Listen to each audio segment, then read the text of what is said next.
लेकिन एक सेवक के रूप में उन्होंने मध्य प्रदेश की जनता की सेवा की है। मेरे कहने वाले हमारे प्रधानमंत्री मोदी जी ने भी करिश्माई काम किया है। कोई कल्पना कर सकता है पहले गरीब का बेटा दवा की व्यवस्था न होने के कारण, इलाज की समुचित व्यवस्था न होने के कारण, चीन में बैठा न होने के कारण बीमार हो जाता था, दम तोड़ देता था, लेकिन उसकी सुध लेने वाला भी नहीं है। हमारे प्रधानमंत्री ने गारंटी दिया, हिंदुस्तान के गरीब भाइयों, यदि तुम्हारी जेब में एक भी पैसा नहीं है, यदि बीमार हो जाओगे तो 5 लाख रुपए तक का तुम्हारा मुफ्त इलाज किया जाएगा, और 5 लाख रुपए में भी तुम्हारी बीमारी ठीक नहीं होगी तो फिर से 5 लाख रुपए का मुफ्त इलाज किया जाएगा। कहने भाइयों, हिंदुस्तान ही नहीं, दुनिया में कोई यह बता दे किसी ने इसमें एक प्रकार की योजना। मैं आज आपको बताना चाहता हूं, राजीव गांधी जी भारत के प्रधानमंत्री थे।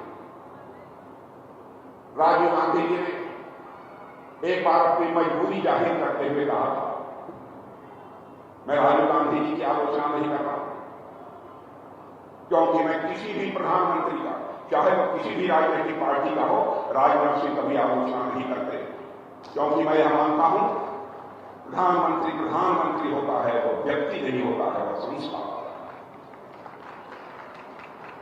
लेकिन उन्होंने अपनी मजबूरी व्यक्त की, कहा कि मैं क्या करूं, मैं दिल्ली के बैंकों से 100 पैसा भेजता हूं, लेकिन मुश्किल लोगों की जेबों में 14 पैसा पहुंच पाता है, 86 पैसा भ्रष्टाचार की भेंट चल जाता है। लेकिन हमारे मोदी जी ने संकल्प किया, हम इसे दूर करेंगे। और मुझे याद है पहली बैठक थी, मोदी जी प्रधानमंत्री बने थे, गृह मंत्री के रूप में मैं था उस बैठक में, हम 2 ही लोग थे, सारे अधिकारी बैठे। मैंने पूछा मोदी जी से कि सभी का बैंकों में खाता क्यों खुलवा रहे? कह राजीव गांधी करिश्माई काम, करिश्माई काम हो। मैं सोच भी नहीं सकता था क्या करिश्माई काम हो, लेकिन देखा मैंने कहने वालों करिश्माई काम। जो लाचारी राजीव गांधी जी ने व्यक्त की थी, उस लाचारी को हमारे प्रधानमंत्री ने चुनौती के रूप में स्वीकार किया और उस पर लिएगा। आज ये दिल्ली के बैंकों में 6,000 रुपया प्रधानमंत्री किसान सम्मान निधि के अंतर्गत चलता है, 6,000 आपके खाते में पहुंचता है।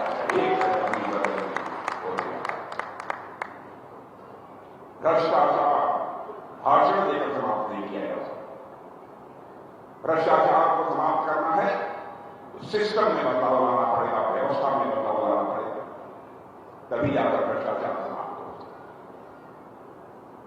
संकल्प लिया है, मेरी माताओं बहनों आप लोग भी सुन लेना, एक भी घर शेष नहीं बचेगा जहां की नल के द्वारा आपके घर में जल न पहुंच जाए, एक घर भी शेष नहीं बचेगा।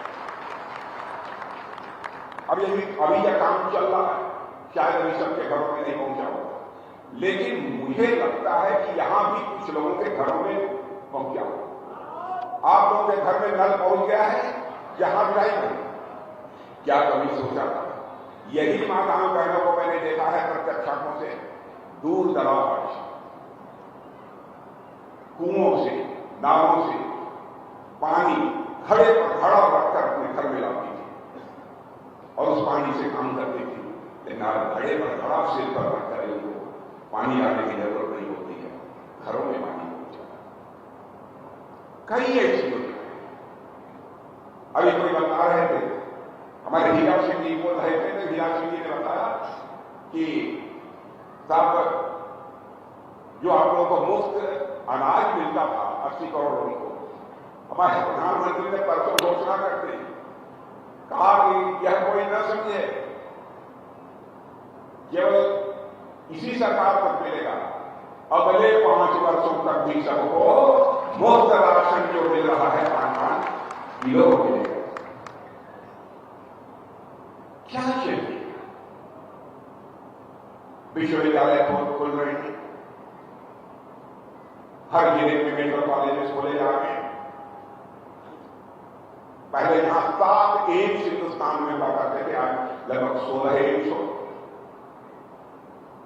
सब कुछ हो गया। और यह सब सारी बातें इसलिए मैं कह रहा हूं, जो हम लोगों ने कहा मेरे रहने वालों, वो हम लोगों ने किया। यह है हमारा भारतीय जनता पार्टी का चरित्र, इसकी मैंने आपको चर्चा की। और मुझे याद है कि जब नीमच से यात्रा प्रारंभ हो रही थी, उस यात्रा का उद्घाटन करने के लिए मैं आया उज्जैन के पास में। उस समय जब मैं लोगों से पूछता था तो कहते बड़ी टक्कर खेला, कैसी टक्कर चल रही है, कहीं कांग्रेस बीजेपी की भी बड़ी टक्कर चल रही है। तो मैंने नीमच में कहा था, अच्छा जितने संरक्षण करने वाले लोग थे वो लोग भी कहते थे साहब मध्य प्रदेश में टक्कर चल रही है। लेकिन मैं शिवराज सिंह को